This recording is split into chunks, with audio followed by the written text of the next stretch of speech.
Okay. As a start, just so that the people who are working with our transcripts never lose sight of who you are, can you say and spell your name? Sure. Okay, so my name is Michael Cohen. Michael, Michael, Cohen. Okay. And can you just give me a brief biographical sketch, where you're from, who you are, what you've done, what you're doing now, and you can be as elaborate or not as you'd like. Well, I'll be brief on this, but let's see. I grew up in Colorado. I'm the child of two school teachers, so I suppose I grew up the middle of the middle class, thanks to the benefits of teachers' unions and public schools. Today, I am a lecturer at UC Berkeley. I teach American Studies and African American Studies, and I am both an academic at Cal and a teacher by profession. But I also organize for Solidarity Alliance, which is a movement of students, workers, and faculty at UC Berkeley to try and advocate for public school. So. Can you talk a bit about your own political awakening, or your own understanding of your political consciousness, when it first happened, how you understand how it is that you are now doing the thing that you're doing? It comes from multiple places, I suppose. I mean, on the one hand, it goes all the way back. I mean, I got a good Cold War education in the southern suburbs of Colorado, and in part because it was the Cold War. I had teachers that actually made us read the Communist Manifesto, and I remember being probably the only student in the entire building that really liked this and would stand up and defend it and thought that there were some good ideas in there, and it made me extremely unpopular and isolated growing up in all-white suburban Colorado, and it is substantive. I mean, I grew up in a fully segregated school district. Mm-hmm. And where, and say again, what part? The Cherry Creek School District. Okay. It's on the southern side of Denver. I mean, my high school was probably 98% white. And so I recall rather substantively the first Gulf War being 1991, being a senior in high school at the time, convinced that I was going to end up drafted because this war was just going to go on and on and on. It turned out, of course, that it did. It just took a hiatus for the Clinton years, but really beginning to get involved in anti-war activism around the first Gulf War. I thought it was inevitable that it would be catastrophic.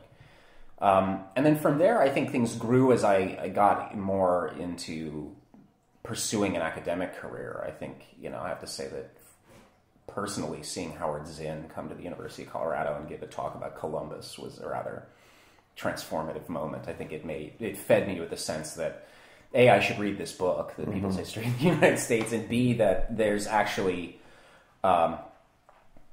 moral purpose to being an American historian, that there's substantive political work, and that actually being a historian is a genuinely radical field. It may want to be one of the last truly radical fields of uncovering and re-narrating the past for purposes both of the present and illumination politically. And Howard Zinn really convinced me of that, and I've followed it since. And then in graduate school, I should say in college, we went on a hunger strike for an ethnic studies department at UC Boulder.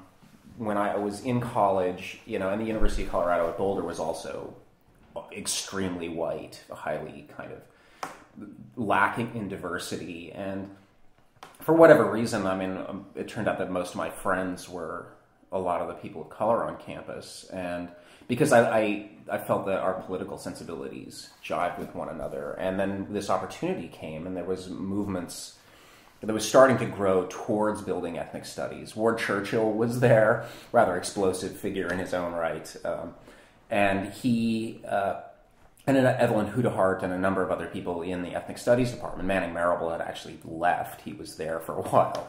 And had just left, but the ethnic studies department was in a kind of dire situation that they were looking to cut it or to transform it in one way or another. And so a student movement arose that I found myself kind of involved in from rather early on to demand departmental status or ethnic studies.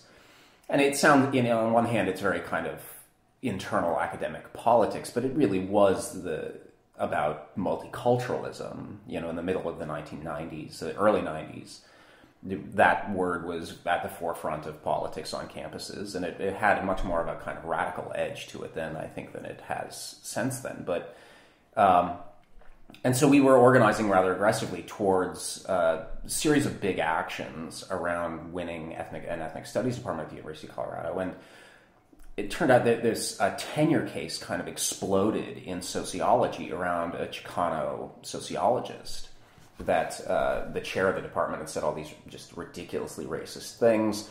And the Chicano students on campus, UMass, Mecha, and these other groups came to us and said, we should join forces, and we have a common interest here. We should join forces, and all of a sudden, our movement doubled in size in a single meeting, and it was really a terrific thing. And within a couple of weeks, we had shut a couple of CU Regents meetings down.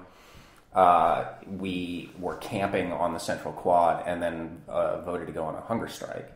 Tell me more about that. About the hunger strike, both the experience of doing that, but also the politics of it. How did that turn out? And in retrospect, what's your sense of that as a political decision?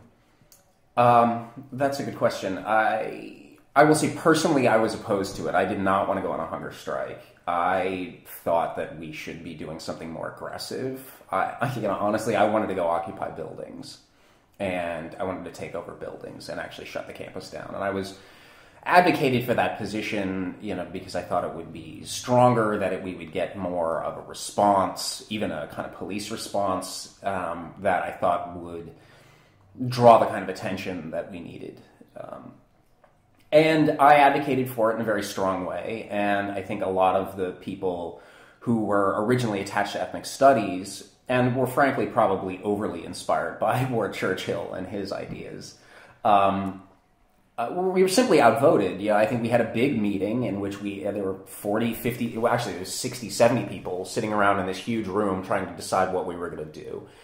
And a lot of the students from UMass Mecha did not want to do that. They felt that it rendered them really vulnerable, that the chances that they would be expelled from the university was too high, that they did not want to be missing classes, and that that we were threatening to be irresponsibly radical and cause a police presence that they knew that they would face the brunt of. That they put it to us very directly that when the cops come and start swinging, they're not going to hit you white boys; they're going to hit us.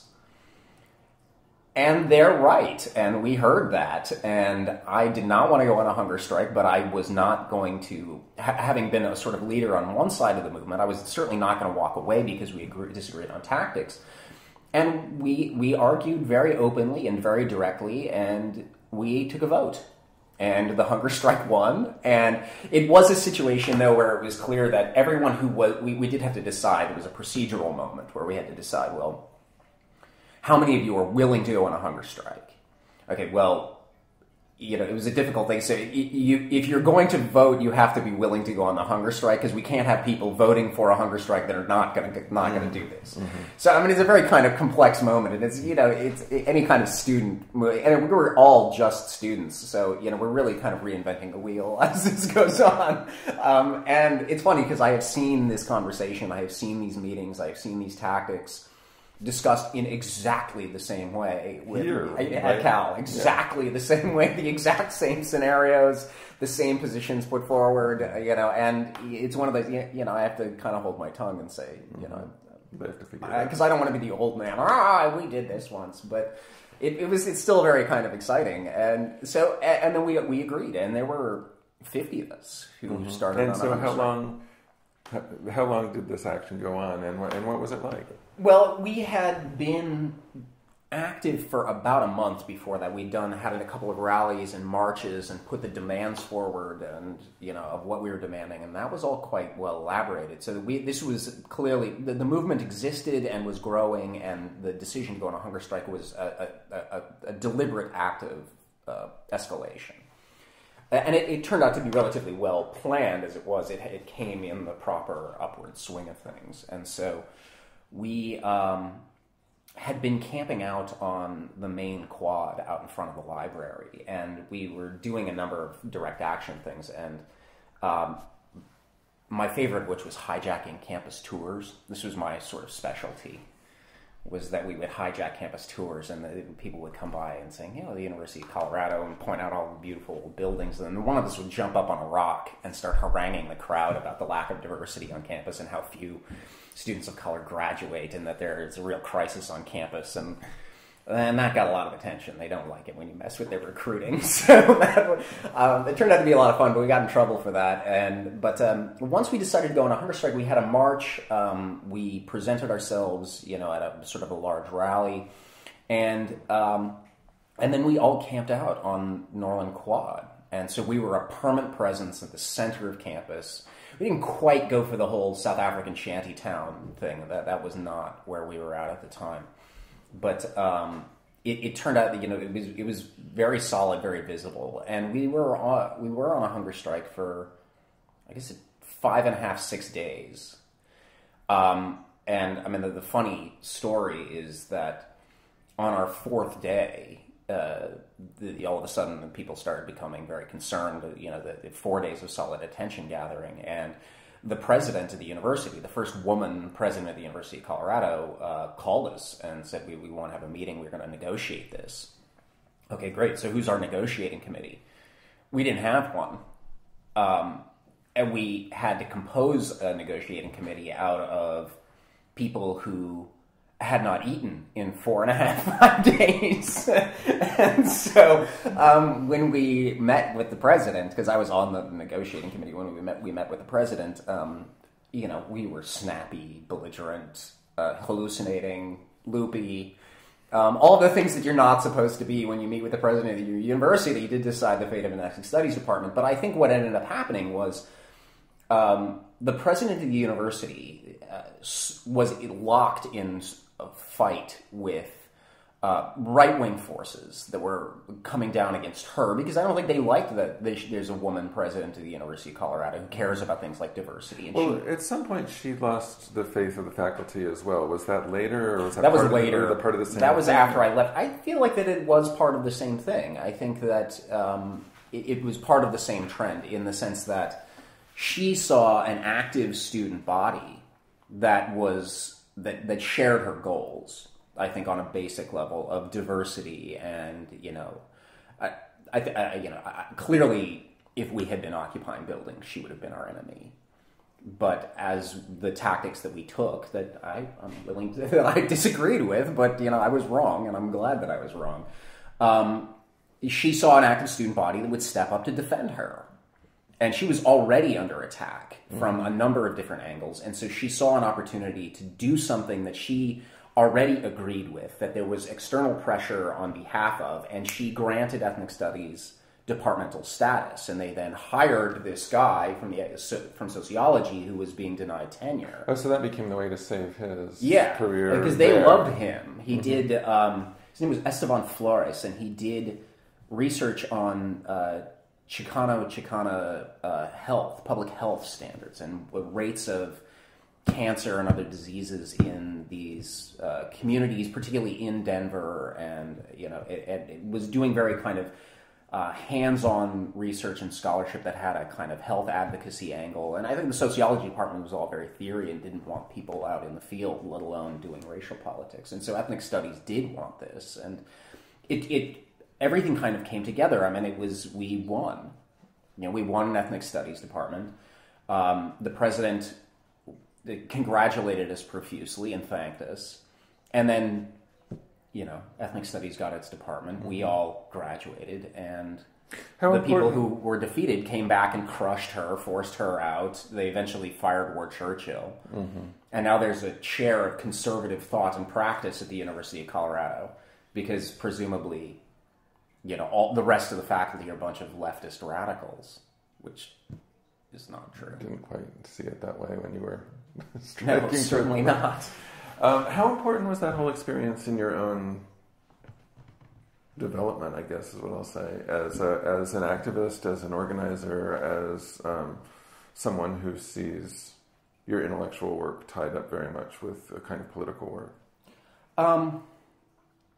I felt that it's a practical historical laboratory, and campuses are beautiful places to do activism like this because they're to one degree they're both self-contained. They are little worlds unto themselves with administrative capacities that can be influenced in one direction or another based upon whatever pressure you're capable of bringing to bear on them. And so they are kind of hermetic spaces in which you can actually see the direct results of sort of activism, but they're also connected to the wider world, right? We set examples for others to follow. We are connected to the community at large. There's a whole series of universities are good laboratories to do this kind of stuff in. But I was clearly inspired by what I had been reading and studying in terms of the history of social movements, and I think that I had a real desire then, as I do now, to deploy, to improve upon the various tactics that I had been learning about and seeing what will work and what doesn't.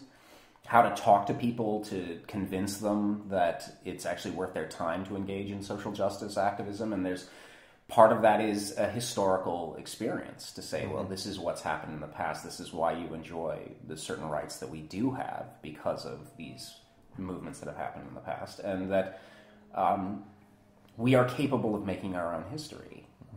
It just requires a tremendous amount of work. I mean, we can make our own history. We just have to, we have to do it together. None of us get to do it by ourselves.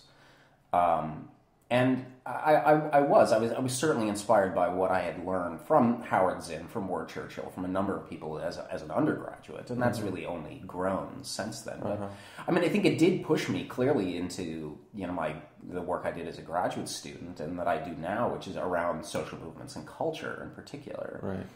Yeah. Well, I want to jump ahead and talk about the recent situation at UC Berkeley, and especially in the wake of the collapse in 2008. But let's give that a slightly broader horizon first. And what year did you arrive here at Berkeley? 2004. Well, now that your voice is on the tape, you have to identify yourself. Can you just tell us your name and briefly identify yourself? I'm Leigh Raiford. I teach in the Department of African American Studies at UC Berkeley, and I am Michael Cohen's wife. Okay. And can you spell your name? Leigh, Raif as in Frank, O-R-D. My mom would be proud. And now you're welcome to kind of come and go in the conversation as you like. Okay, so you came here, 2003? 2004. Okay. So before we get to the kind of economics and the politics around it, of the collapse in California in general and the UC system, can you talk a little bit about your view of the kind of political scene here at Berkeley among students and faculty as the Bush years gave way to the Obama years? I mean, what did that period feel like here? I think that let's say, I'll put it this way. The election cycle, in which Obama was elected, in particular, part of it, I have to say, we got here in 2004 just in time for both Arnold Schwarzenegger to be elected governor and for John Kerry to get his ass kicked. And that was incredibly despairing. I mean, I think, to arrive here and see John Kerry be so bad, but yet the Democratic Party in the state of California just seeing no purpose for any of us or our intelligence or use other than our capacity or willingness to give them money. It was embarrassing. I mean, we lived in a certain neighborhood, which is probably one of the top zip codes for the Democratic Party in California at the time. And there was a DNC, somebody knocking on our door every day, and I started to yell at them. And then they stopped coming, because I would abuse them when they would come. So I think that the Bay Area is a kind of bubble to one degree or another. It's very powerfully controlled by Democratic Party influences. And in a certain sense, we looked at someone like Barbara Leigh, who was our congressional representative, who voted against the Iraq War, who voted against the Patriot Act, who, we can believe in, and who we do like. But I think when we got here, things were really quite bad. People were disillusioned, disconnected, happy to be in their kind of bubble. And then with the Obama campaign, that period was incredibly exciting. It was clearly one of the most exciting times to be a teacher, just in terms of talking about the election itself. And I think for me, the electioneering was really quite interesting. It was the first seriously competitive race we'd seen, since 2000, obviously. But and then the financial collapse happening simultaneously. There was just this tremendous opportunity to teach students about what, to say that, voting here actually does make a difference. Students love it when you can tell them that, voting actually is going to make a difference. This is a time to really make a big difference with your voting. But also, there's something else going on here that's probably more important. That American capitalism is in crisis like it's never been before, and to explain all of that. And to me, I think those two things happen simultaneously. Historically, obviously, they did happen simultaneously, but they were kind of inseparable. That there's, it's a cliche that, Marxist economists have successfully predicted 12 out of the last 6 recessions. We're constantly begging for the economy to collapse because that's what's going to galvanize the people into revolutionary action, right? Well, the Tea Party and others are proving how wrong that notion is, on a much broader scale. But I think there was real belief that, all of a sudden the mechanisms of the capitalist system were really being quite barrenly exposed in all of this. And those two things happening together were really enormously exciting. But, of course, as the Wall Street and the housing market in particular, and I think, the collapse on Wall Street is of significance, particularly to New Yorkers in the Northeast, to the whole financial services industry. But we in California actually were the epicenter of the home mortgage collapse, countrywide financial. Which became visible when in relation to in relation to Lehman Brothers and in relation to the election. 2007. What's that? 2007. It was on the front edge of. You were already seeing signs of. Absolutely, places like Modesto and Stockton, where already the foreclosure rates were high, and the unemployment rates are increasingly, there's really kind of, I think,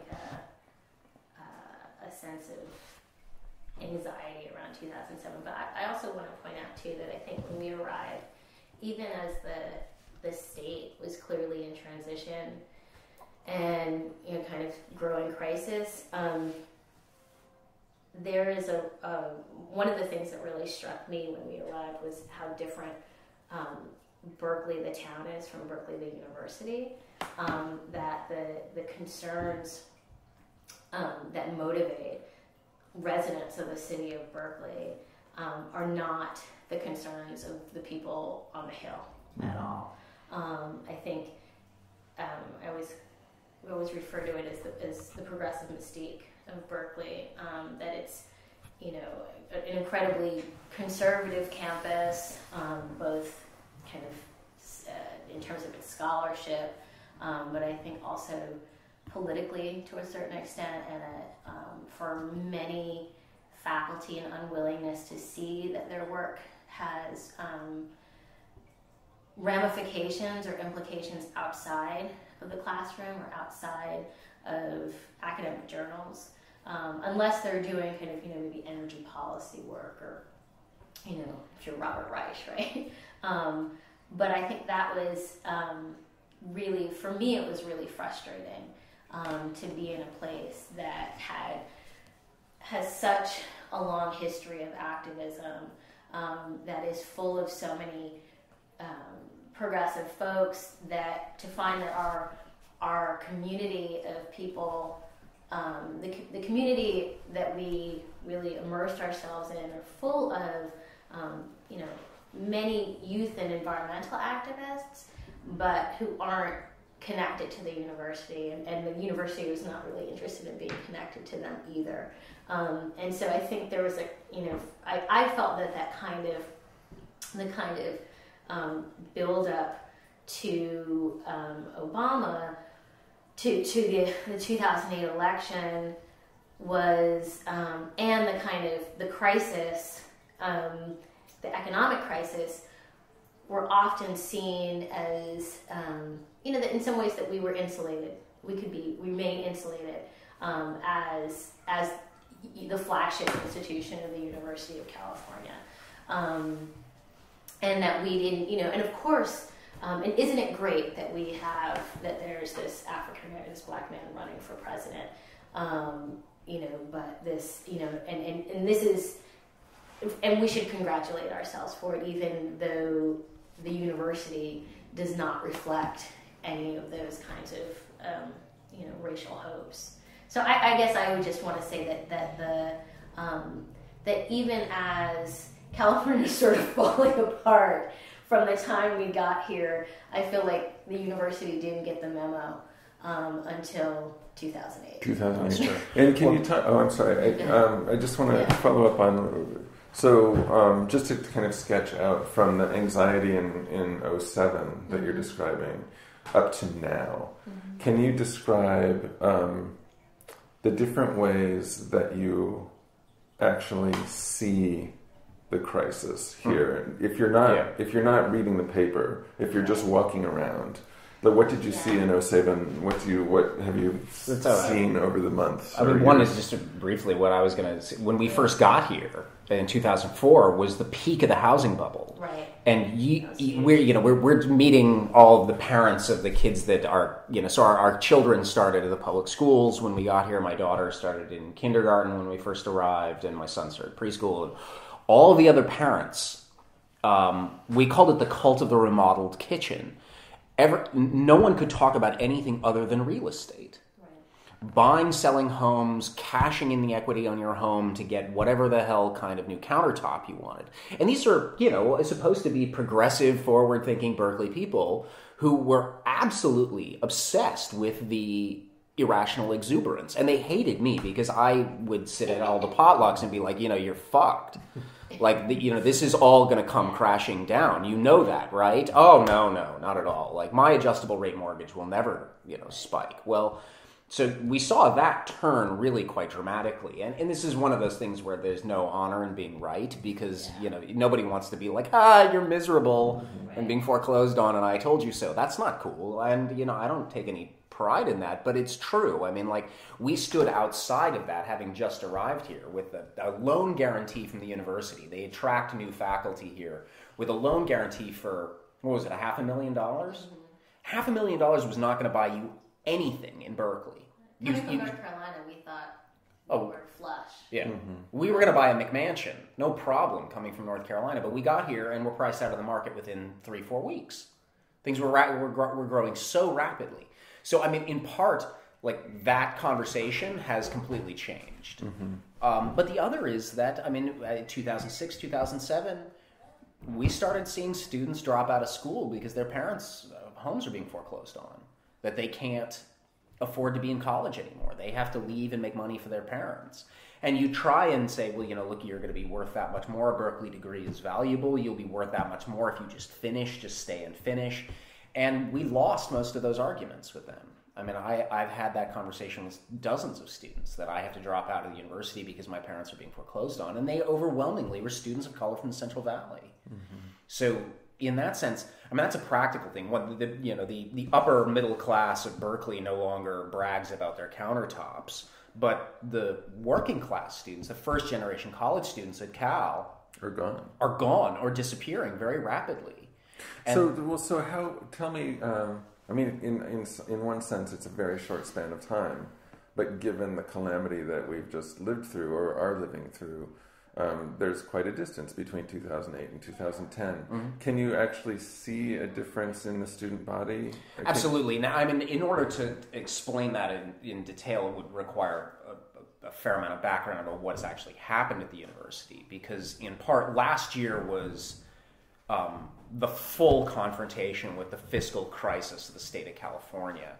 There was a certain amount of lag, but given, I don't know how much detail you want me to go in on at this point, but California has an incredibly unstable public financing system because, look, most people today think California is the left coast, that we're a land of movie stars, Silicon Valley, and rich limousine liberals, and that is simply not true, right? I mean, as historians, we know there are 3 presidents that have come from California: Hoover, Nixon, and Reagan, and they were all right-wing conservatives. So California has yet to elect a prominent liberal to any national office, but yet we still have this reputation. And it's undeserved. In the 1970s, after Ronald Reagan was governor, but before he became president, there was the income tax revolt in California. And the most important and the longest legacy was it passed in 1978 by Howard Jarvis called Prop 13, which undercut the property tax base for public schools and municipal services. It froze income tax rates, and then further subsequent tax revolt propositions made it almost impossible to raise taxes in the state of California. You need a 2/3 majority, often a 2/3 majority by the voters of the state, let alone the state legislature, in order to raise taxes. Simple majority to lower taxes, 2/3 majority to raise them. And as a result, you have a situation in which minority parties in the state legislature, in this case Republicans, and they've been minorities for a long time, can hold the majority hostage.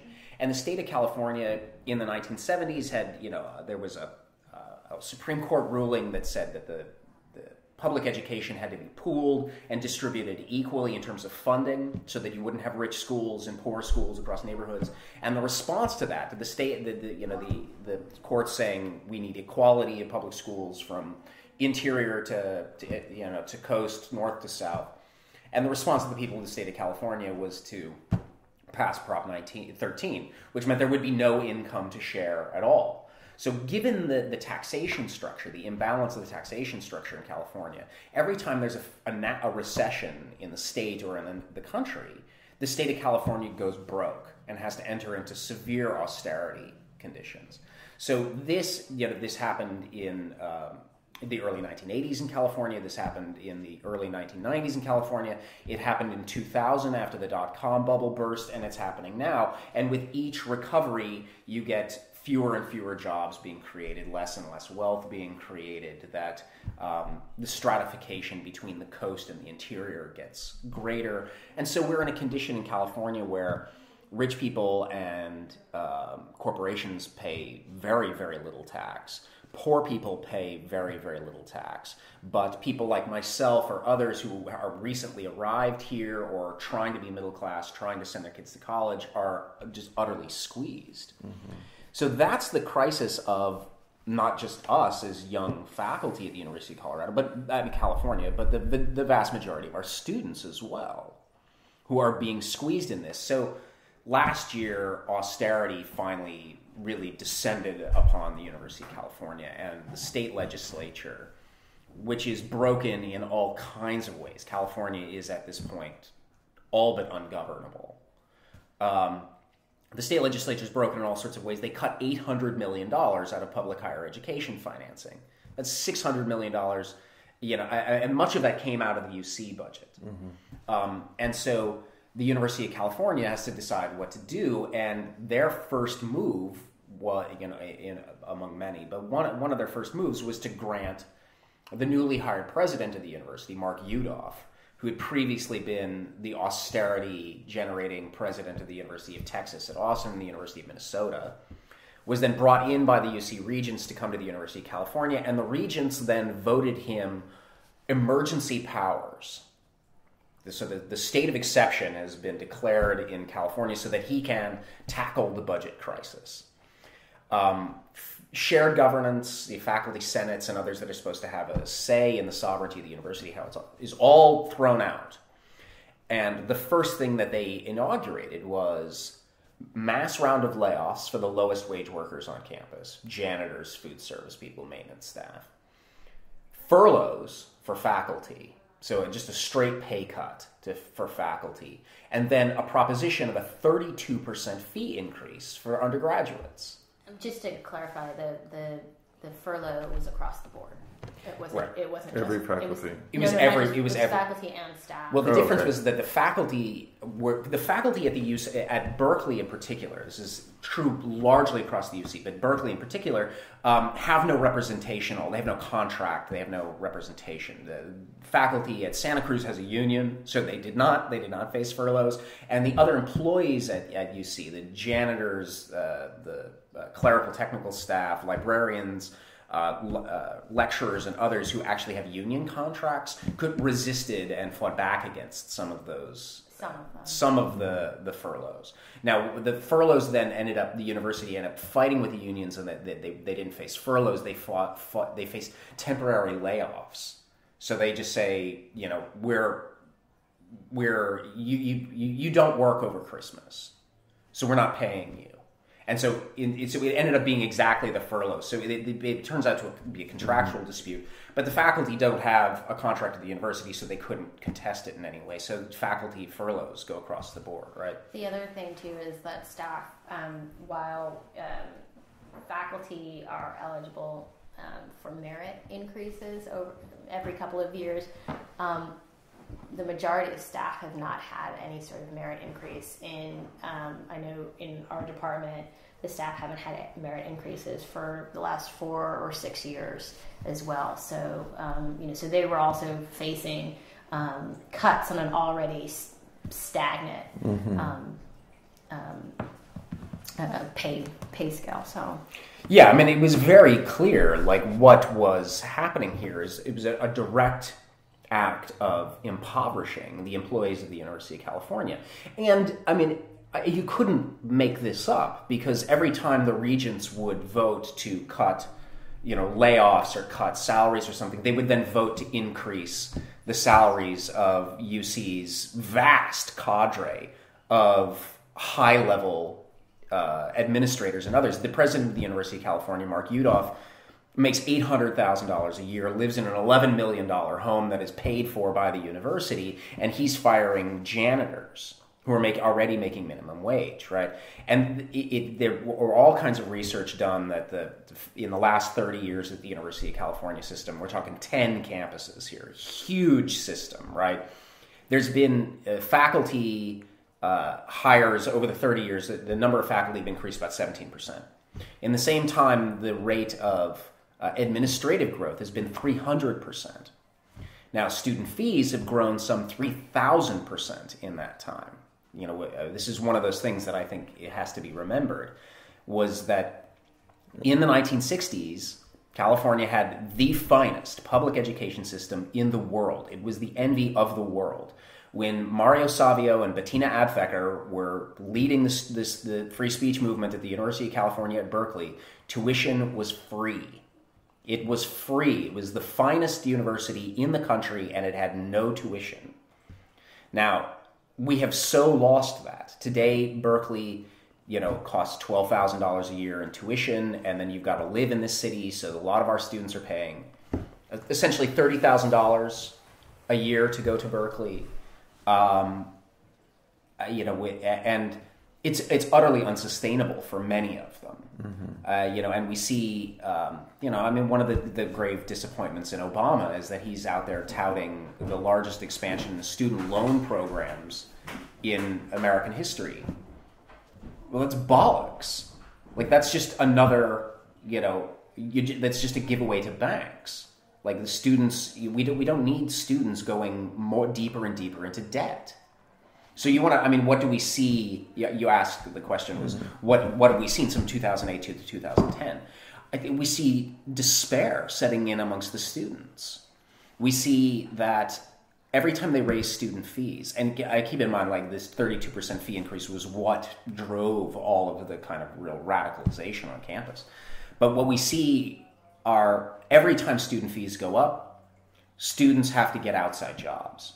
I have students who work 40 hours a week, 50, 60 hours a week in multiple jobs, and I know what that means. It means they're not doing their homework. They're not reading what I assign them. They do poorly on their tests.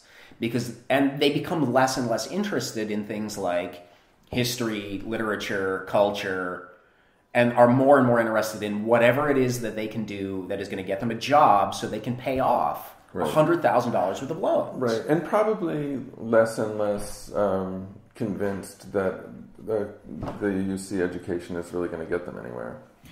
You do see that. I think that there is, that's a harder, I feel like they hold on to that. Mm-hmm. That's a little bit harder to let go of. I think that they know that, and it's as sick as it is to say, they know that Berkeley is a viable brand name. Mm-hmm.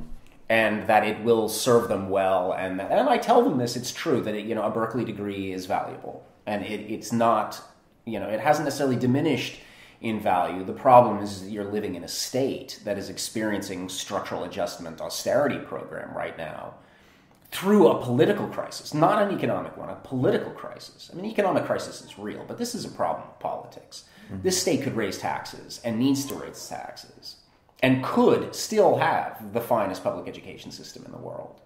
Now we're actually in a pure per pupil spending. The state of California competes with Arkansas and Mississippi for the bottom three spots. Well, one of the things that's fascinating about this, I mean, it's painful, but fascinating from a historian's perspective. I mean, it was a good 12 or 13 years ago that George Lipsitz had a chapter in one of his books called "California is the New Mississippi." Mm-hmm. And that was in the late '90s. But he kind of saw this coming down the pike. I think for the structural reasons that you were talking about a little while ago. I mean, the whole kind of post Prop 13 era in California has been paving the way for this. Yeah. I mean, taxes are bad, right? We must relieve people of the burden of taxes. What does taxation give us? What does taxation get us? Mm-hmm. Those kinds of arguments, Californians really pioneered that. I mean, I think that it's important to understand, that with World War II, California became the center of the global economy. I mean, the state dwarfed the East Coast in terms of growth of industry, technology, education, and that the universities here and that the industries in California really took center stage globally. And the wealth that was produced in California was just astronomical. Mm-hmm. In places, particularly in the coastal cities, San Francisco and Los Angeles. And that bred a kind of, a particular kind of ruling class that was decidedly conservative. There was the anti-statist, and the Reagan Revolution comes out of California. And this belief that taxes give us nothing, we must be relieved of the burden of taxation. Well, I mean, which is, to me, is painfully ironic, because one need only look at I think the most beautiful structure in all of the state of California, if not the entire country, and one can still wonder. The Golden Gate Bridge was built with state funds in the late 1930s. The Bay Bridge was built in the Great Depression with state funds, and without the Bay Bridge, the Bay Area would not function. Most people couldn't get to work. Without the Golden Gate Bridge, you would have no access to Marin County or things like that. The question of what does, and these bridges are all of a sudden not being maintained. And we're an earthquake country. They could collapse on us because of a lack of maintenance. We can't maintain our own bridges, let alone our schools and education systems. So, I mean, this, to a certain degree, it's frightening, but the ruling class in California is committing suicide. And they don't seem to care. They're perfectly willing to gut public education. Can Silicon Valley continue to innovate? Can Intel and Oracle and Apple continue to innovate with PhDs from India and China, though they live in a city that has inequality that rivals Guatemala? They clearly think they can, that California can maintain its technological edge without a tax base to provide for education of the future generations of high-tech workers that they need. They clearly think they can. I think they're wrong.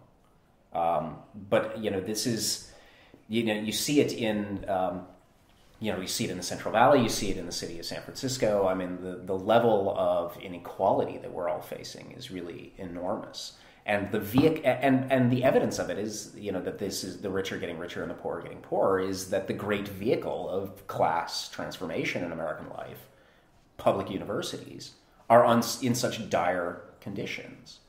And this model, of high fees, high aid, as they call it the high fee, high aid model. So we charge Mark Yudof and the regents charge, what they think is a competitive rate, right? Because, and what is a Yale education cost? It's like $35,000 a year. What is it? More now. Okay. So they figure that if Berkeley's peer institutions are, and this is a fantasy, I think, but this is, they hold on to it. Their peer institutions are Stanford, of course, but Princeton, Yale, Harvard, all of the top Ivy League schools are Berkeley's peers. And they look at that and say, okay, Berkeley's peers are charging $40,000, $50,000 a year, some incredibly outrageous prices. So why can't we? We're a bargain. We're a good brand name. We should charge more. So we're going to push all of that up, attract rich people, and then when working class or middle class folks want to come in, then we'll give them aid or we'll give them access to loans. And it simply doesn't work. It squeezes too many people out, particularly the sort of middle class. And so what we see is, yes, plenty of rich people can come.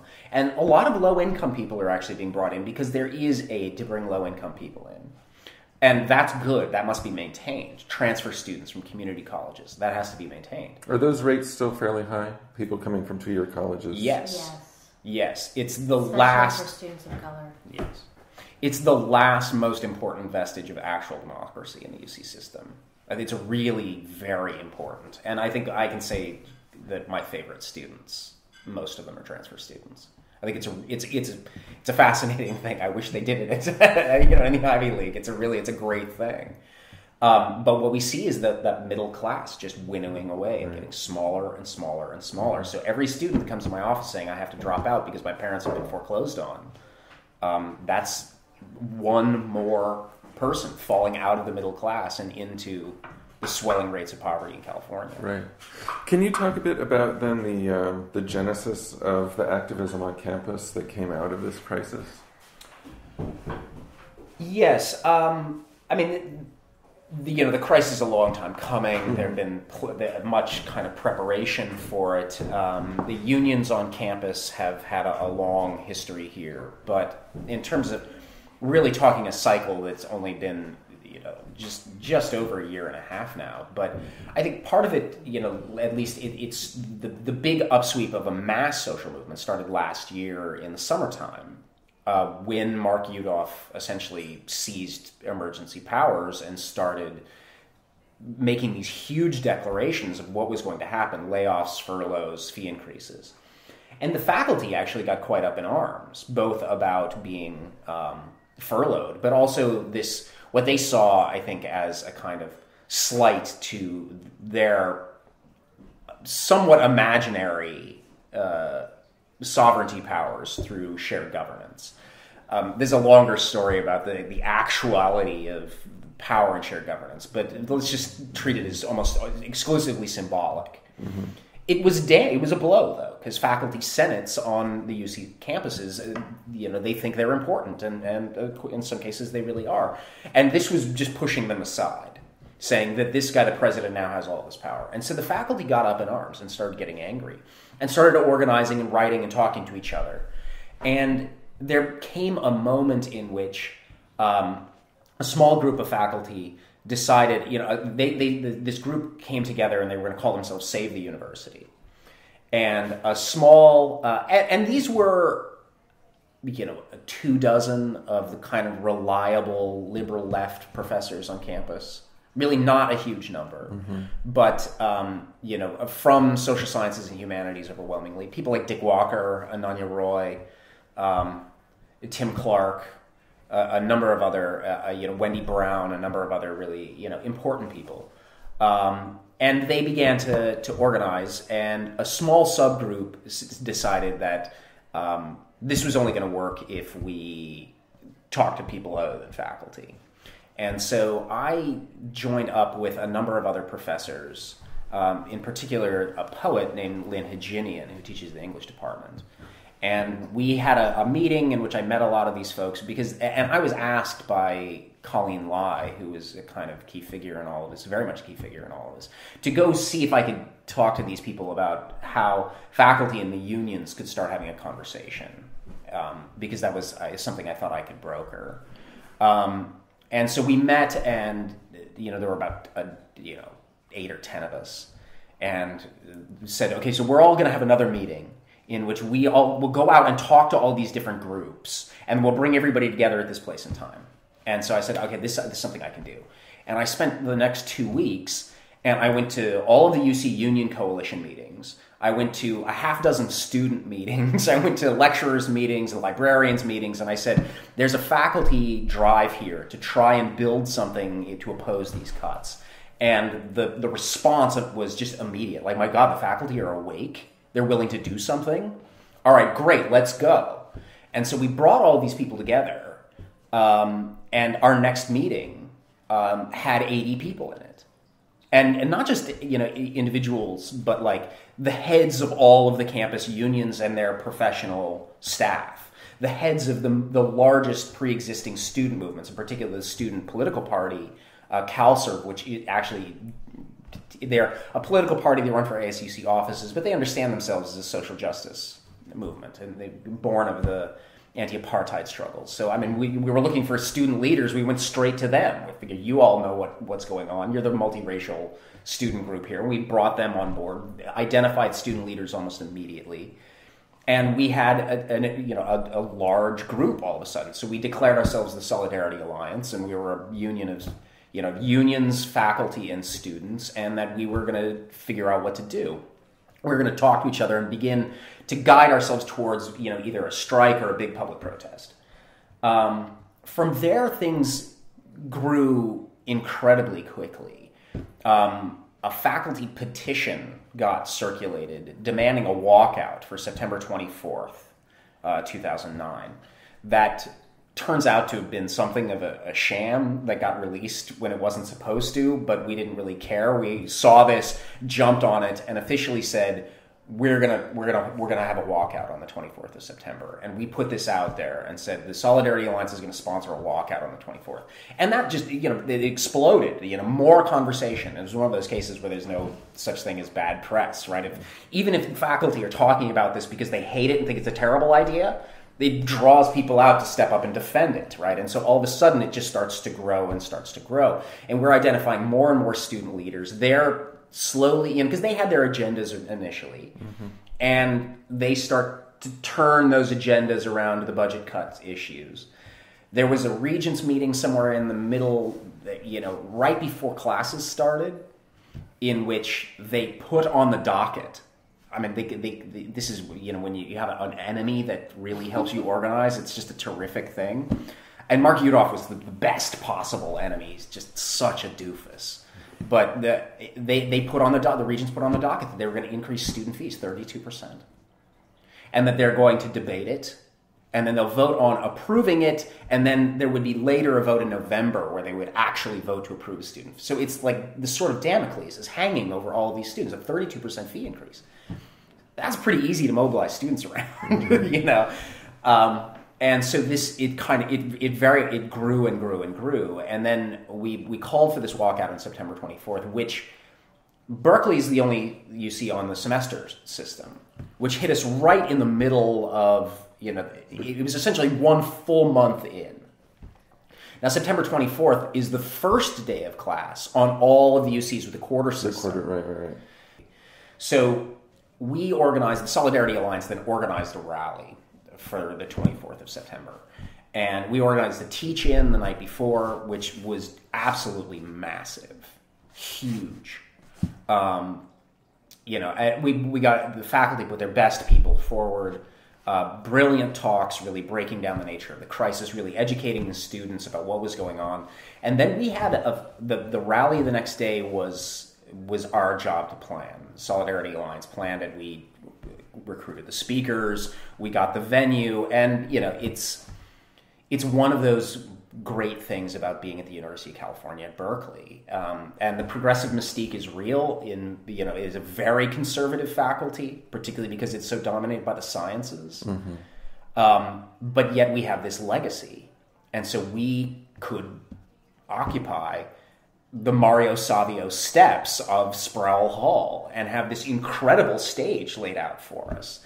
And so we raised funds, we got a big sound system, and there were 7,000 people on Sproul Plaza on that day. And it was absolutely phenomenal. I don't think anyone expected it to be at half that size. What's that? You should mention Catherine Sherwood's. Well, I will. Yeah, absolutely. I mean,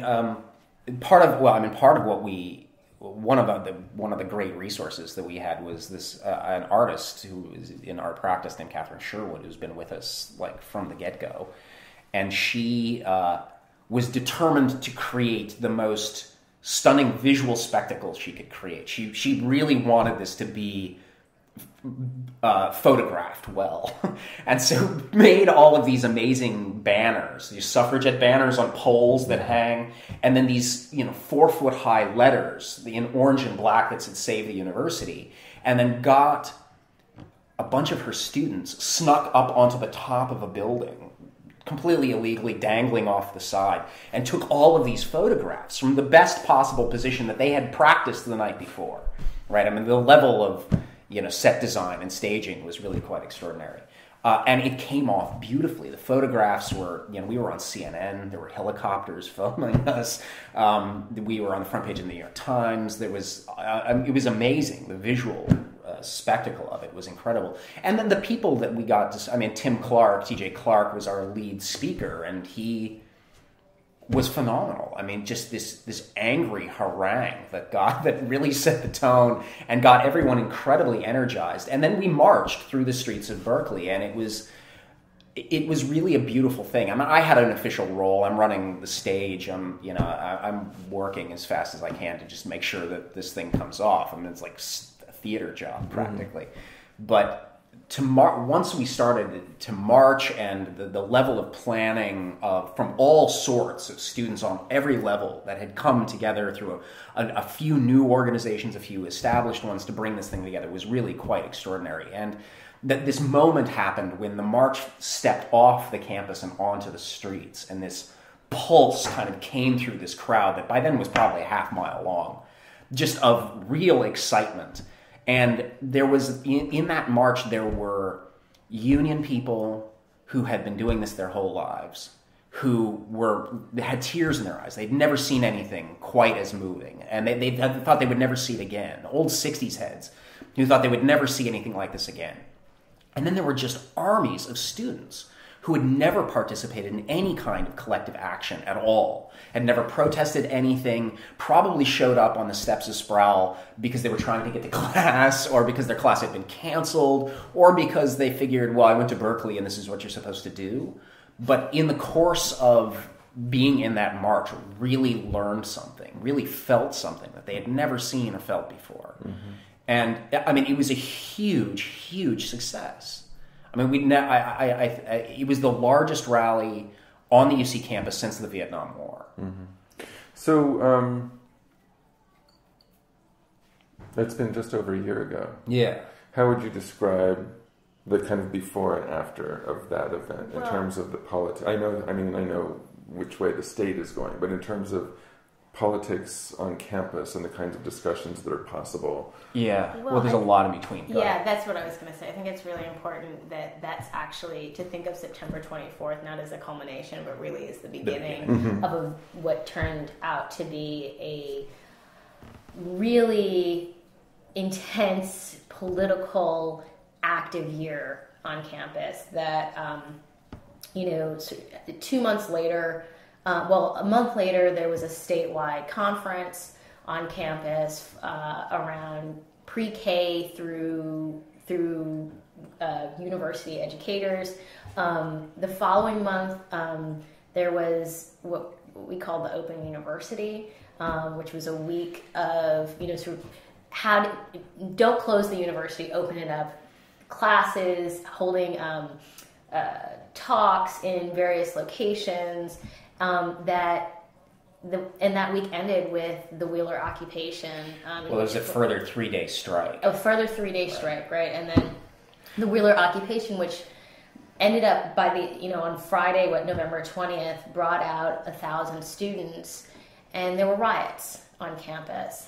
Then there were more police riots. I mean, it was really so.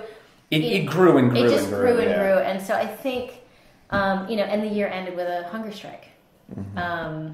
I mean, there was so much activity in the course of the year that I think if anything, September 24th really was a beginning, and it really opened up a set of possibilities for what students could do, for faculty efficacy, and I think the kind of real distinction is sort of the end point, what's happened since May, and the kind of energy that's whether that energy has waned a little bit. Right. Well, I mean, that's one of the things I wanted to ask about, because one of the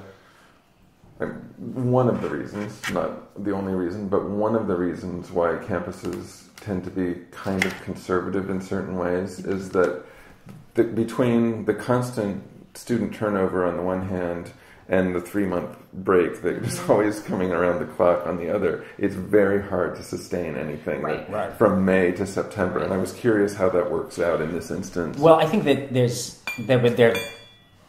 the September 24th really did start things, and then it did escalate. I think, and in part, I think we lived through an entire political lifetime in the course of one academic year. I mean, the level of intensity, I don't think is anything that any of us really would be capable of reproducing. I think because mid-November rolls around, and we did a big event around the Dia de los Muertos, because the president of the university was quoted in the New York Times saying that being president of the University of California is like managing a cemetery. There are a lot of people beneath you, and nobody's listening, and no one is listening.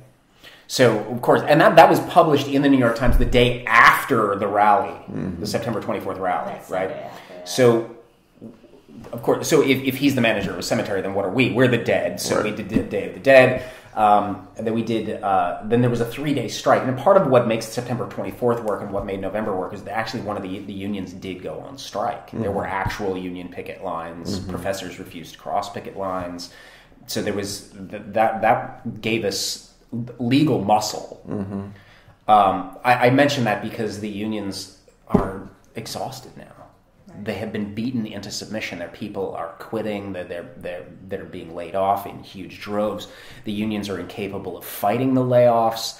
The energy, the willingness of the unions to go on strike, which was an absolutely necessary component of the success of last year, has been so severely and deliberately eroded by the university that power is just barely holding on. They don't have any kind of aggressive potential now. They really just are defending themselves. Which is why I think it's going to be really important to see, to support the graduate students on strike.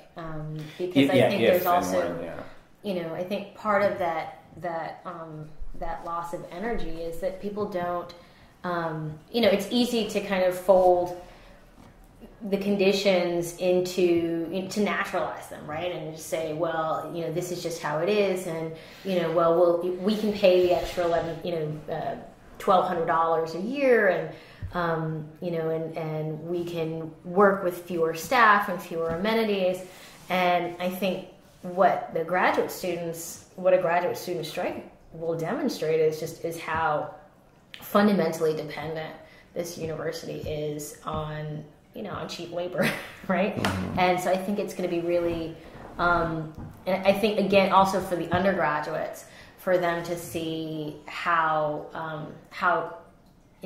incredibly just that 32% fee hike still doesn't get how little it actually gives them in terms of services. Yeah, no, that's true. Part of it is also I think that there's just to sort of narrate the story, right? I mean, the student fee increases went up in November, Right. We went on strike on it was the 18th, 19th, and 20th of November. It was a 3-day strike that that I had a big role in, and we had another huge rally and a march on the first day. The second day, the campus was It was an armed camp. There were cops everywhere. We ran the Open University, which is a free lecture series that we had done in occupied spaces. We were taking over spaces, running lectures in them. And then and in Los Angeles at that time, the regents were actually meeting at UCLA, and we had several hundred of our best students were down there, and they had actually barricaded the UC regents inside their meeting hall. They couldn't get out. They had to smuggle them out in ambulances. I mean, there were riots in Los Angeles of students opposing these student fee increases. But the vote happened. The fee increase was there. And so there was a decision taken that night that a bunch of students were going to occupy a building. They occupied Wheeler Hall, which is the main one of the main classroom buildings at the Central Campus. There were 42 of them. 42 of them barricaded themselves inside the classrooms. Cops shut the place down. And, I mean, I don't know if you want the whole story of that day or not, but by the end, we had several thousand people outside surrounding the building so that the cops could get the students out of the room, but they couldn't get them out of the building. So, I mean, we're there all day, downpours, everyone's cell phone dies, surrounding the building, chanting, "We have the cops surrounded, we have the cops surrounded," right? And, the people are yelling at us from Bullhorn out the window. The cops are coming. The steady escalation of police presence that it was Berkeley Campus PD and then Berkeley City PD and then Alameda County Sheriffs. And by the time it got dark, the OPD, like Oakland cops. Mm-hmm. Now, in full riot gear. And then those people know what a riot actually is. And I'm a good labor historian. When they bring the Pittsburgh constabulary, the Philadelphia constabulary to Pittsburgh, it means they're there to shoot you, right? They're there to hurt you, and these cops were clearly ready to do that. And we built barricades. They established them. The cops are beating students around the building all day long. I've never seen anything like that. I mean, I've never seen anything like that. And how long did that go on? It's a full day. Yeah, it was all day 12 long. hours. I mean, we woke up and there were helicopters over the campus. We knew exactly what was going on. Actually, we did. We woke up and we were like, "What are the helicopters?" And then the phone rings.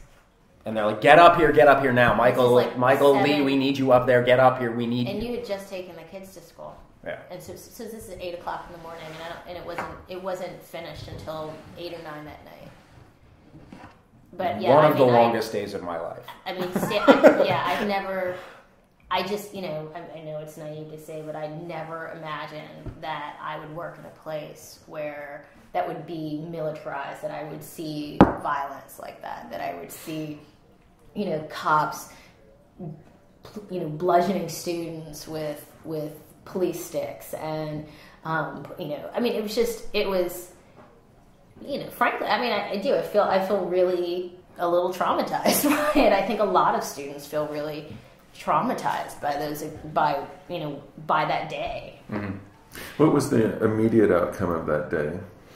Well, okay, so our chancellor and executive vice chancellor literally hid, locked themselves inside California Hall, which is the main administrative building, all day long. And would not take phone calls. Would not take phone calls, would not answer emails, and I was on the phone all day with faculty, when professor, I had many roles that day. One of them was when faculty would show up, I'd be like, "Hi, Judith Butler or Wendy Brown. Can you call the dean right now? Hi, Ananya Roy. Can you call Richard Blum right now and see if we can get any? The cops are beating students here. We need this to stop. There are. I certainly didn't do this single-handedly, but a group of us stopped at least 2 riots that day. At least 2. There was a moment at 1 o'clock which word went around saying we're gonna rush the barricades at 1 o'clock. Like, who is giving this order? Who is telling? And so I go to the front of the barricades. I'm like, do you know that there's a command to rush the barricades at 1 o'clock? And they're like, no, we don't know anything about that. So where's this coming from, right? It was by the time it got dark, by the end of the night, every black bloc anarchist and crazy homeless person from People's Park to Dolores Park was on the Berkeley campus looking for violence. I mean, it was genuinely ugly. So by the time we got to that point, by the time the cops had actually gotten into the building and arrested the students, the doors of California Hall magically open. And a delegation of faculty goes in there, and they're like, we have them, but we don't know what to do with them. And the answer was like, you can't get them out of the building without causing a riot. So what are we going to do? So faculty went into the building, Ananya Roy and a couple of other people went into the building, talked to the students, and they let them go. They had to let them go. They had no choice. They were not going to be able to arrest them and take them out. It was not going to happen. There would be a full-fledged riot on that campus, and it was powerful because I mean, I don't think I'll ever see anything like this again. I mean, the lights are on, flooding Wheeler Plaza. There are thousands of people at this one corner, and we could control the population of this one corner. I mean, it was really the southwest corner. We really had that down. We knew the people who were there. We could control that corner. The others, there had been fights all day long, and the really angry people were on the far side. They were totally isolated. I had people, everyone's cell phone died in a downpour. So I had people who would run to any corner and bring me information and transfer things all day long. We're trying to orchestrate this. But then the lights are on, there are floodlights everywhere, and they start marching out 2 by 2.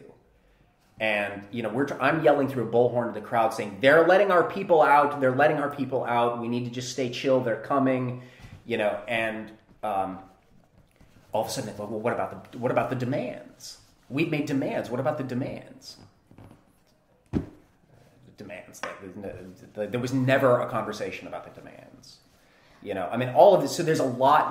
The recriminations, the anger that came out of that. On the one hand, it was a spectacular success. By the time it got dark, we were very clear. It's like, we need to end this. We need to end this now. We need to end this peaceably and get out and go home. And make sure that these people are not arrested. They're not dragged out of here. That they still get to be students here. And if we can just end this and get out, that's the best we can hope for. But there were a lot of people who actually, wanted the demands met. They wanted, and they were very angry, and they blamed me and the faculty for having sold them out. There was the drama was extraordinary as these students came out of the building. The drama was extraordinary, but the recriminations and Joshua Clover appropriately called it the mindfuck. For weeks afterwards was really, really hard. I mean, I was not traumatized as much by the cops beating people, but just the level of stress and anger that came out of it all was huge. I mean, that was incredibly exhausting. I think among a lot of students there was a sense of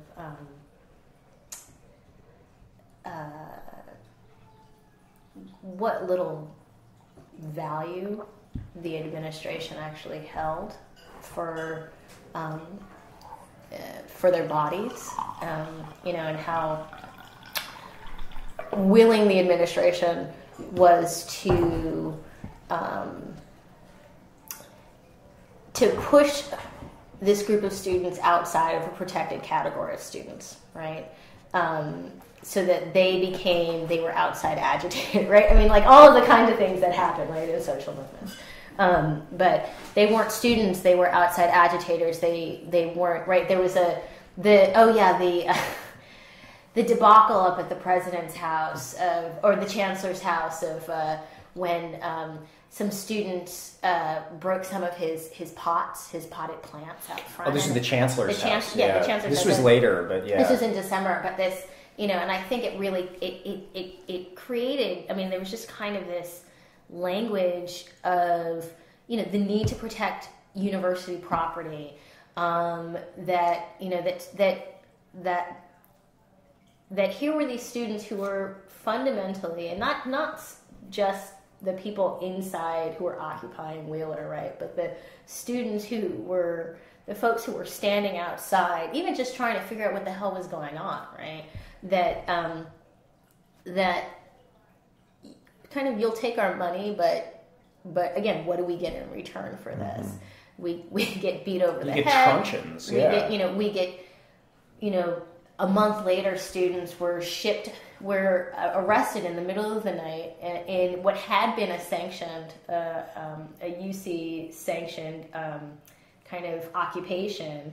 And we're taken not to downtown Berkeley Police Department, but we're taken all the way to the edge of Alameda County. Yeah, to Santa Rita. So this, I think part of at least the sense that I had among the students, and I think it makes absolute sense that the year ended with a hunger strike, was really pressing the university, pressing the chancellor and the executive vice chancellor and the provost to clarify what their commitment is to students, right? Mm-hmm. And whether that came in the form of, taking a stand against racial profiling in Arizona, or making a stronger statement against the budget crisis and finding ways to reinstitute money for student of color recruitment. There were all of these, because there was also the blackout. Yeah, that was the second semester. That was second semester. I mean, sorry, I'm totally. I can't even tell you. There was so much happening, and there was just this. I think, and I think that those 3 days in November really just marked the beginnings of a really tense relationship with the administration. And I think the administration, we saw that in the sort of last rally that just happened on October 7th, the administrators having to really find a way in their public statements to support students, right, and support the activism on campus. Right. Well, I mean, but so too, they have to thank us for a number of things. I mean, I think one key thing so the November crisis was huge, and it led to a circumstance where, on the one hand, a cadre of really radical students came very much to the fore, who wanted to engage in direct action, and that occupations were going to be the tactic. That because there had been other subsequent occupations in between. There had been a library occupation because they were closing libraries on Saturdays. So this is after September, but before November. So in the middle there in October, a bunch of students occupied libraries and went about it in a very deliberate way and occupied the anthropology library. They showed up at 4:00 on a Friday when it was supposed to close, and they spent the night there. And it had all been more or less sanctioned. It was all kind of agreed that it was going to happen and it was going to be okay. And by Monday, lo and behold, money has fallen out of the sky to keep the libraries open on Saturdays. Okay, which is great. Direct action works. Students learned something from that, right? And they proceeded along those lines. Now, after November, because of the beatings and because of there were arrests in some cases, all of a sudden now, we're in a legal defense fund situation, that student conduct hearings are going to start, and they're going to, while they didn't take these kids to jail that night, they are determined to expel a few of them. And so the student conduct hearings begin, and that's an absurd process. But all of a sudden, we're in a legal defense situation where we've got to try and bail people out of jail. We've got to defend people here, and we've got to defend people there. And then, the radicalism of it, of occupying buildings, turned off a lot of students. A lot of students who were politically apathetic or disinterested became opposed. And the kind of anger against the movement starts to rise to one degree or another, right? We didn't close the building, Wheeler. The cops did. I mean, it was such an absurd circumstance. They could have had 75, 80% of the classes in Wheeler that day. The cops could have just stood in front of the classroom and, this classroom's closed. You can't use this one. There's a bunch of people in there having a meeting. But, they could have just ignored, but no, they responded with aggression, right? And as a result, it turned into this huge thing. But I think what's important is that when the semester came to an end, and it ended, with the open universities. So a bunch of students tried to go into Wheeler and just say, we're going to occupy Wheeler Hall. We're going to clean everything. We know all the janitors. We're going to work with them. We're going to leave this open as a study hall space. Because the library is open 24 hours a day, but it's packed. It's completely crammed. There's nowhere to study. So the students are going to say, we're going to take responsibility for our own buildings, our own campus. It's reading week. And it's reading week, right before exams. So they opened Wheeler Hall and they kept it open. And the main lecture hall was great. I mean, you know how the students are. They're all high tech. So they're streaming video all the time. And there's all this great stuff going on. I got to give a talk in Wheeler Hall. They invited me and a couple of others to give talks. And you know, I presented my academic work to them in an occupied classroom. It was a huge thrill, right? But, of course, it was a 4-day thing, and it's been open for several days. By that point, it's full of students, you know, who are not necessarily part of the movement, but just, hey, I can sit in this classroom. And, you know, they're incredibly resourceful. So there's free coffee, free food that they get from... Food Not Bombs is feeding everybody. It's a great thing. And then 6 a.m., on that Friday, the cops roll up, you know, with their vans and their police and arrest everyone in the building, including students who were not in the movement, and cart them all off to Santa Rita. So we're getting calls, you know, 6 o'clock in the morning saying cops are raiding Wheeler Hall, arresting students who are studying. My best source in the radical movement. I mean, probably one of the most dangerous radicals I'm meeting with on a regular basis, and he's calling me saying, I just jumped out of a window. The cops are raiding this place. You got to get down here. Because if they catch him. Because if they catch him, he's going to spend he's going to be he would be in huge trouble. So he jumps out of a window. I mean, so this is how the semester essentially ends. Now, 2 weeks later, Arnold Schwarzenegger's chief of staff tells the New York Times, quote, right, and there are all these movement quotes you have in your head you'll never forget, like Udolph's line about a cemetery, but this is the other one. Schwarzenegger's chief of staff told the New York Times, quote, those protests on the UC campus were the tipping point. Our universities will get the resources they deserve. And so they're in the budget negotiations for the next year, and Schwarzenegger is promising to fully restore all funding to the UC system because of us, right? I've never, in any social movement, will you ever actually hear those who are supposed to be your enemy saying, you win, good job, right? Never. I mean, victory for the left always feels like a loss because your enemy does what you want them to and then takes credit for it, right? GSO. Exactly. That's exactly it. That's how it always works, right? You get what you want, but the people you hate and fought take credit for it. That's what victory in the left looks like. This wasn't that. This was, hey, guess what? Those protests on the UC campus were the tipping point. And now, I mean, there's all this stuff in between, and the second semester took a different slant.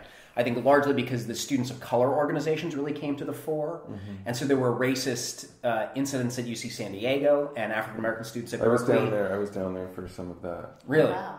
Yeah. I want to hear more. Just by chance. But also I was wondering, I need to wrap up actually fairly soon, but did the Oscar Grant stuff feed into this in any meaningful way this fall? Or it is yes and no. I think it has. I think that it mobilizes certain sectors on the UC campus, but I think that it's an Oakland thing. I think, and you know, the Oscar Grant, and there's a lot of people who care back and forth. I think we're very wary in the movement on campus to attach ourselves to that because I think we've been to too many events in the Bay Area where it's like the message is too scattered.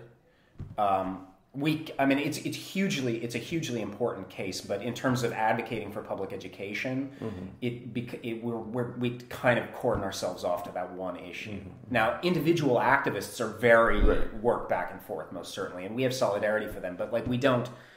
Nobody at our rally stands up and starts talking about Oscar Grant because it diffuses the message. Mm-hmm. I think like around the blackout, there were more specific connections made to Oscar Grant. So, you know, 200 black students stood for an hour and a half. At Sathergate. At Sathergate in silence, and part of the language sort of in the talks before and after were just, around connecting racial profiling to the and a hostile racial climate to diminished numbers of students of color on campus. Mm-hmm.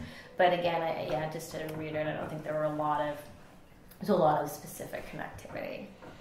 Yeah.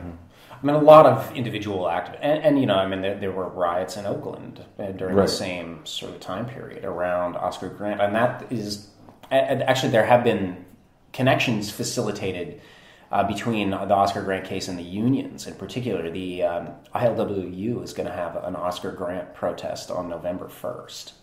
There'll be a big, they're going to shut down the Oakland dockyards around the Oscar Grant issue. And then when and why was the highway shut down?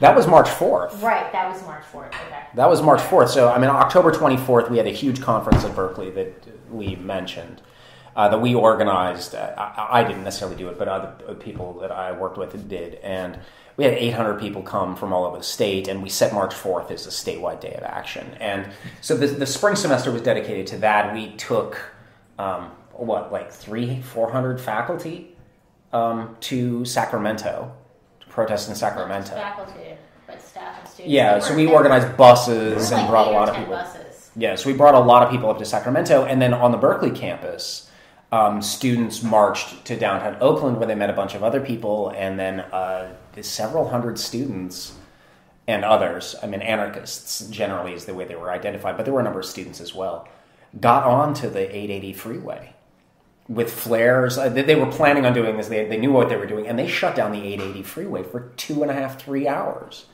It was absolutely amazing. It was a sublime moment because it shows you how fragile everyday life actually is. All that it takes is a handful of committed people, and you can absolutely bring the entire Bay Area to a screaming halt. And there were helicopters everywhere, film footage of it. All of a sudden, this event got huge play because a bunch of people stepped onto the freeway. And I wasn't there. I was in Francagala Plaza, and I saw them marching towards it. If I get arrested, she'll kill me, so I don't. So I don't get arrested. But I saw this thing brewing, and it was really kind of exhilarating. There's a lot of people who thought it was terrible and it was a dumb idea, but I just thought it was magnificent. This city is so dependent on bridges and traffic and flyways, and a small number of people could just bring everything to a screaming halt. I thought it was really pretty amazing, and it was all over the television, and it was a big deal. So that was March. That's the way this sort of things ended. Mm-hmm. But what you said about the lag and where we are now, it's much harder now. It's very hard. This is a little bit backwards, but Leigh, we started with a little thumbnail sketch of Michael, kind of where he came from, his little biographical sketch. Since you ended up speaking so much, would you mind giving me just the? I know, I'm an academic. I can't sit and not talk. So, no, I'm very happy that you did. But would you mind giving me just a thumbnail sketch of kind of where you're from, what you've done, what you're doing now? Okay, sure. So I actually was born in New Haven, Connecticut. My dad went to Yale. He was one of the first classes of African American students to come in to Yale in the 60s, and so I was born in New Haven, and then lived in New York and then Cambridge because my dad went to Harvard Business School, and then in 1978 we moved back to New York where I grew up in Harlem. And then I went to Wesleyan University in back to Connecticut, and I was kind of there at I would say sort of the high water mark of diversity in the early 90s. It was kind of a really good time to be a person of color in college. Wesleyan had something like people of color numbered something between 35 and 40% of the student body, and so I think that really, both the kind of small liberal arts experience and also the idea that, this is what a college campus can actually look like, has really shaped really shaped, I guess, my thinking about education. I was an African American Studies, Women's Studies double major. I think that's also really shaped me because I've never actually been trained in a formal discipline, I guess. I went to graduate school at Yale. I spent a semester and a summer here at UC Berkeley as a graduate student, and was really excited by the sort of cultural and political vibrance of this place, and always hoped I would get back here. But you did the prison stuff. Yeah, I got very involved when I was out here in anti-prison organizing. I took a class with Angela Davis on social movements, and was part of the founding meetings of Critical Resistance and the founding conference. And when I came back to New Haven,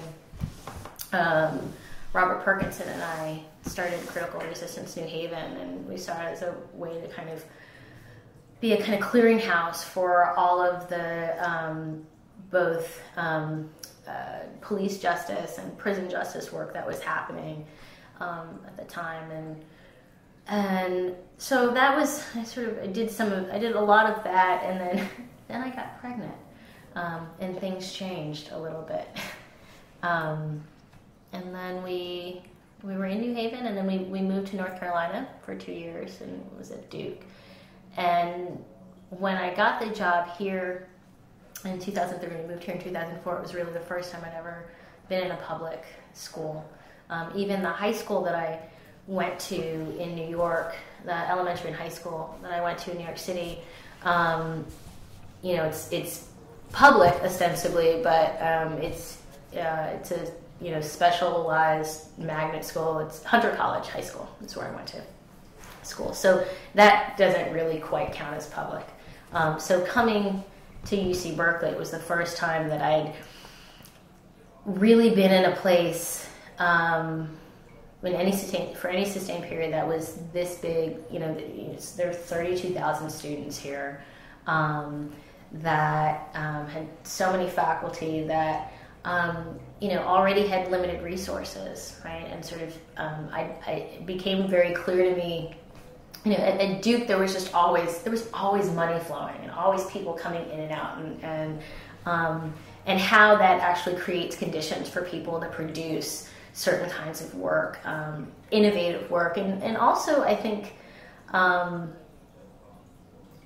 politically innovative work, because people in some ways aren't always fearing where that their paycheck's going to be cut or where their funding's coming from.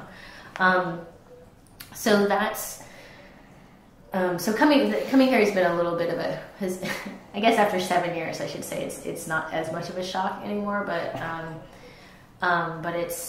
it's definitely been a learning experience and a real shift. I don't know what else I should say. No, that's true. Because we do get a lot from the faculty, just fear. Yeah. Well, don't do this. They're watching. Don't do this. Here's the note to end on. Because for me, this is where this project started. I was just kind of fascinated by the way, and this really started in the run-up to the 2008 election. But I just felt that we were at this really peculiar fork in the road in this country where we seem to be either ready to deliver up the very best we have to offer or the very worst. And that the way that hope and despair were kind of sitting out there side by side has kind of characterized this whole period. So when you think about hope and despair from your own heart and where you're standing right now, how would you describe your outlook right now? I don't know. I feel like participating in all of this has been to feel both of those at really kind of almost unbearable extremes, either simultaneously or sequentially. It's clear that last year really did reap a pretty severe kind of emotional toll on both of us. It was very, very hard. And I mean, I mean, part of it was my position in all of it, and I had this kind of odd position in all of it. But I really was just motivated by the possibility of turning a crisis into a real vehicle for social justice. And I felt that was real, that the possibility was there, and that the hope that had been generated by Obama was something that we could capitalize on, in the sense that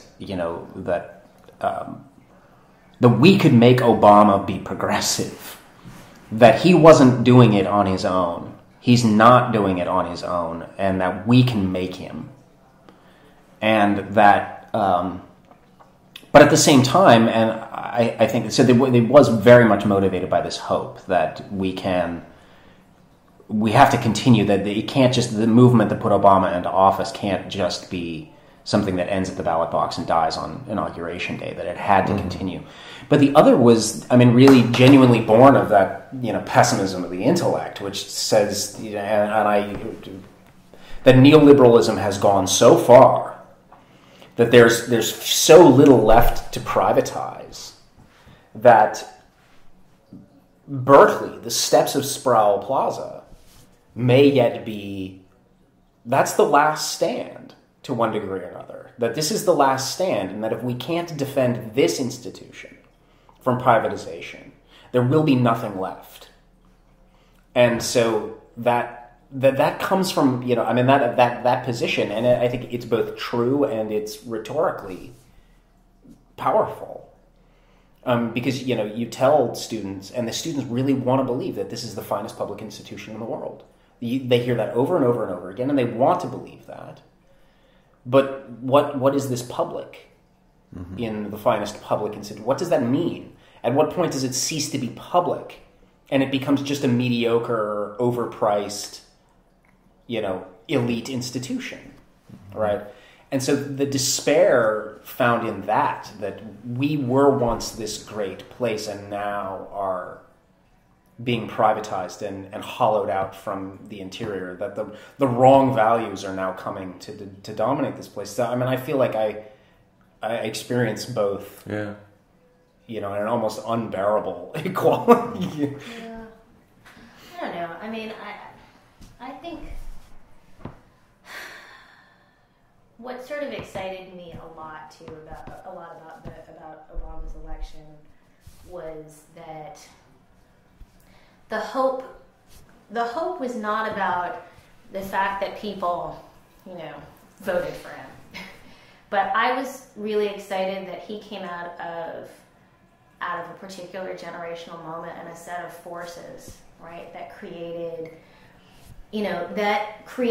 high numbers of people of color at many institutions, right? That when Obama was the head of the Harvard Law Review, I was an undergraduate in college, and the idea that truly that our elite institutions could look and feel and embody a certain kind of progressive politics, that they could be racially diverse, they could be economically diverse. And I think the hope is that, was that, wow, there is a kind of generational spirit out of which this person comes and out of which so many of us have come to get to this point but the despair is that all of that's been foreclosed in so many ways, right? That, we don't, that I don't think our students necessarily have an idea that it can be this, that that there was a time that looked like that institutions did look that way. And that's the despair for me. And I think also just that, that there is I just fear that there's so little left to give our children, right? That we teach at the finest public institution in the world, and we have no clue how we're going to send our own children to college. Yeah, we can't afford to send our own kids to the place we work at. I mean, the fear of, like, this house has to stand because this is the one this is the one thing that we do have to give our children to pass on, and that kind of the constant whittling away of all of everything that good that came out of the movements of the 1960s, and frankly all the things that came good out of